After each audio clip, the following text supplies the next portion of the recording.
কৌণিক ত্বরণ। এবারের টপিকস হচ্ছে সুষম বৃত্তাকার গতি। ব্যাপারটা এই কেন্দ্রমুখী ত্বরণ এবং কেন্দ্রমুখী বল একটা বিশেষ ক্যাটাগরির বল। কি কারণে? বস্তুটা ঘুরতেছে সুষম বেগে। সুষম বেগ মানে বুঝো? সুষম বেগ মানে কি? বেগের কোনো পরিবর্তন নাই। কি নাই? মানে এই বৃত্তাকার পথে যে ঘুরতেছে এই বেগের কোনো কি নাই? পরিবর্তন নেই, সেম বেগে ঘুরতেছে। তাহলে বেগের পরিবর্তন না থাকলে কি কি থাকার কথা না? ত্বরণ জিরো হওয়ার কথা, কিন্তু এখানে একটা ত্বরণ আছে। ব্যাপারটা ইন্টারেস্টিং না?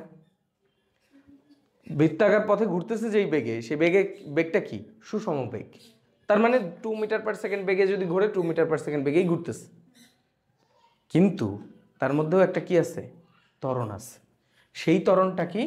সেই ত্বরণটা হচ্ছে কেন্দ্রের দিকে একটা ত্বরণ আছে। কোন দিকে? কেন্দ্রের দিকে একটা ত্বরণ আছে। বুঝা গেছে? এখন এই কেন্দ্রের দিকে যেই ত্বরণ, সেই ত্বরণ এর যেই মানে স্পর্শক বরাবর যেই বেগ, সেই বেগকে কোনো ইফেক্ট করবে না, কোনো ইফেক্ট করে না। তার মানে বেগের পরিবর্তন ওখানে হয় না। এই বৃত্তাকার পথে যখন একটা বস্তু ঘোরে, তার এই বস্তুটার বেগ আসলে কোন দিকে থাকে? স্পর্শক বরাবর, কিন্তু বলটা কোন দিকে? এই দিকে, কেন্দ্রের দিকে। তাহলে এই দুইজনের মধ্যে 90 ডিগ্রি। এই জন্য এদের এই ত্বরণটা এই বেগের মানকে পরিবর্তন করে না। তাহলে এই ত্বরণটা আসলে করে কি? এই ত্বরণটা আসলে বেগের দিক পরিবর্তন করে। এখন দেখো, সুষমবৃত্তাকার বেগ, সুষমবৃত্তাকার গতিতে ঘুরতেছে, ঠিক আছে, কিন্তু বেগের পরিবর্তন হয় না। এটা কি তুমি বলতে পারো? কেন বলো তো? ওই যে ভেক্টরে শিখছিলাম, বেগ একটা ভেক্টর রাশি, তার মান ও দিক উভয়ই কিংবা যে কোনো একটির পরিবর্তনে তা পরিবর্তিত হয়। তার মানে এই যে কেন্দ্রমুখী ত্বরণ, এইটা এই বেগের মানের পরিবর্তন করছে না। কিসের পরিবর্তন করছে? দিকের পরিবর্তন করছে। যেহেতু দিকের পরিবর্তন হচ্ছে, দিকের পরিবর্তন করতে হলেও সেখানে একটা কি থাকতে হবে? ত্বরণ থাকতে হবে, কারণ বেগ সেখানে পরিবর্তন হচ্ছে। বেগ সেখানে কি হচ্ছে? কারণ বেগের কিন্তু শুধু মানের পরিবর্তনে পরিবর্তন হয় তা না, বেগ তার দিকের পরিবর্তনেও পরিবর্তন হয়। তার মানে এই ত্বরণটা এই বেগের মান পরিবর্তন করে না, বাট এই বেগের কি পরিবর্তন করে? দিক পরিবর্তন করে। বুঝাইতে পারছি? তাহলে আমরা এইভাবেও তো সংজ্ঞা দিতে পারি যে সুষম বৃত্তাকার পথে, সুষম গতিতে বৃত্তাকার পথে ঘূর্ণায়মান বস্তুর দিকের পরিবর্তন ঘটায় যে ত্বরণ, তাকেই কি বলে? কেন্দ্রমুখী ত্বরণ বলে। বলা যায় না? এইটাকেই সুন্দর ভাষায় এখানে লেখা আছে তোমাদের এখানে, যে যেই ত্বরণের জন্য কোনো বস্তু বৃত্তাকার পথে ঘুরতে থাকে তাকে কি বলে? কেন্দ্রমুখী ত্বরণ বল। লেখো। এখন দেখো, প্রত্যেকটা বলের কি থাকে? বিপরীতমুখী প্রতিক্রিয়া বল থাকে, তাই না?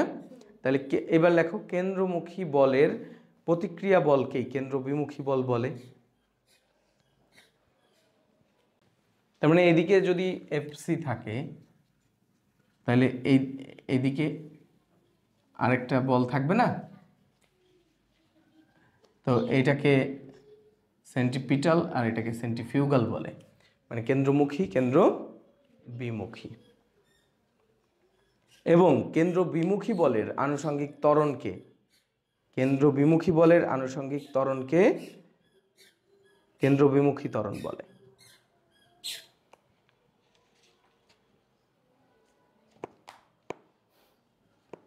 এখন দেখো, কেন্দ্রমুখী হোক আর কেন্দ্রবিমুখী হোক, সেটার ত্বরণের মান হচ্ছে V square by R. V square by আর।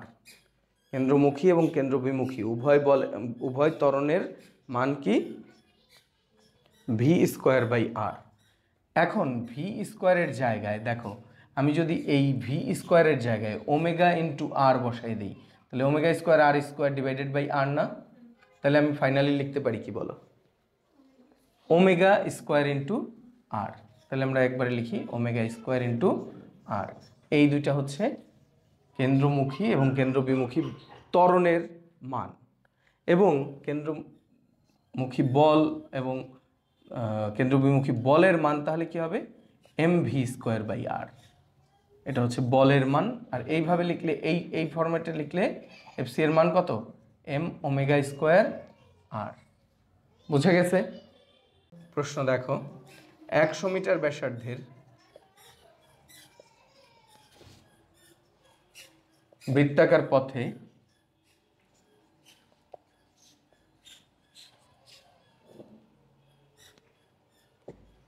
কত দ্রুতিতে দৌড়ালে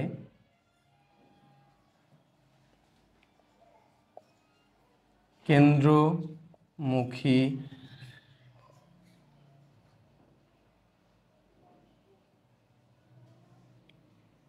ত্বরণ 0.16 মিটার পার সেকেন্ড স্কোয়ার হবে? প্রশ্ন বুঝছো? 100 মিটার ব্যাসার্ধের একটা বৃত্তাকার পথে কত দ্রুতিতে বা কত বেগে দৌড়ালে, বেগের মান আর কি, কেন্দ্রমুখী ত্বরণের মান কত হবে? 0.16 metre per second square. So আমাদের দেওয়া আছে যেগুলো সেগুলো লিখে ফেলি। গিভেন ডেটা হচ্ছে এসি এর মান দেওয়া আছে 0.16 মিটার পার সেকেন্ড স্কোয়ার, ব্যাসার্ধ দেওয়া আছে, আর এর মান দেওয়া আছে 100 মিটার। আমাদের বের করতে বলছে কি বলো? ভি এর মান, কত দ্রুতিতে দৌড়ালে। তার মানে আমরা কি লিখব?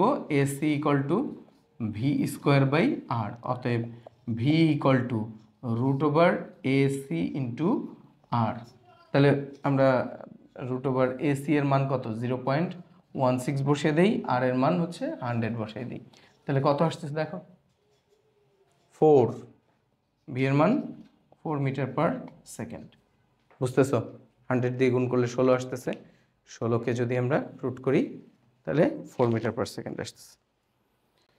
বুঝতেছো?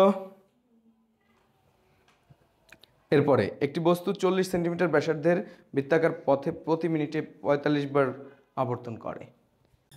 কি বলতেছে দেখো? একটি বস্তু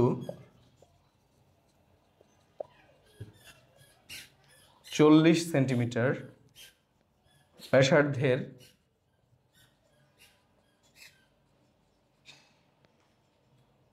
বৃত্তাকার পথে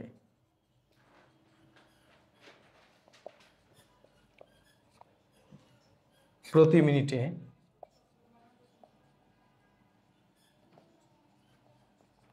45 বার আবর্তন করে।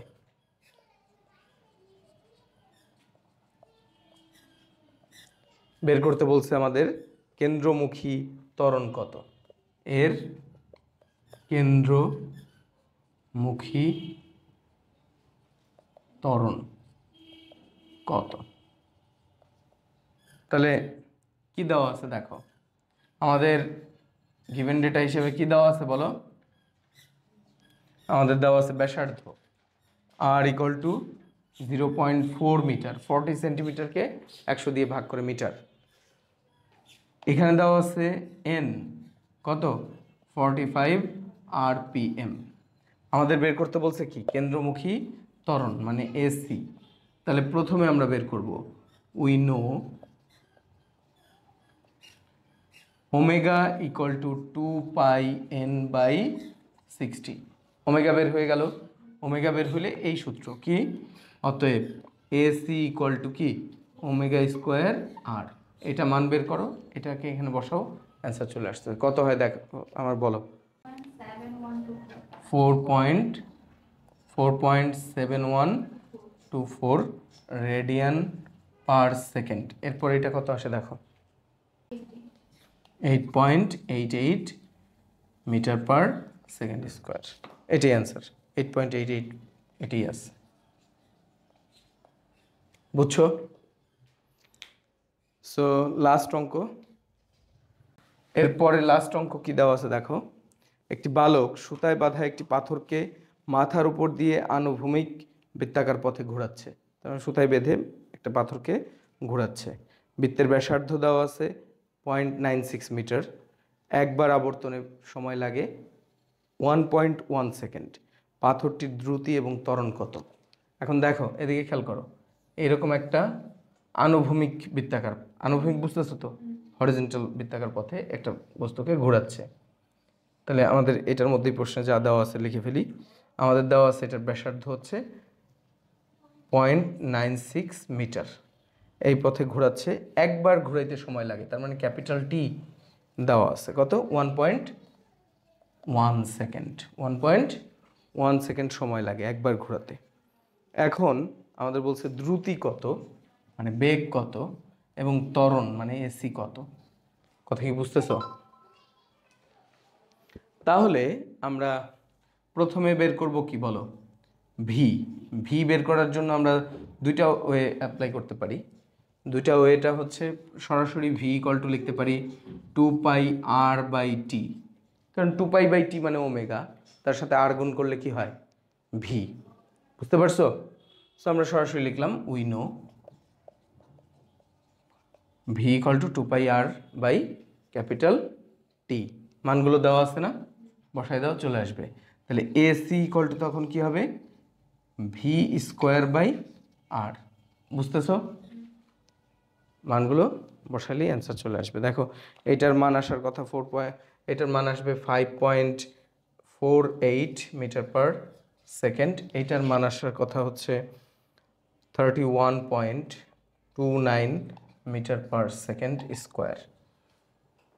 আসে কিনা দেখো। এটাই আসছে না? সো মানগুলো বসালে অ্যান্সার চলে আসবে। তাহলে আমাদের এইটার প্রত্যেকটা গুরুত্বপূর্ণ টপিকস আমরা শেষ করছি এবং তার রিলেটেড অঙ্ক শেষ করছি। এখন পারবা না এটা না?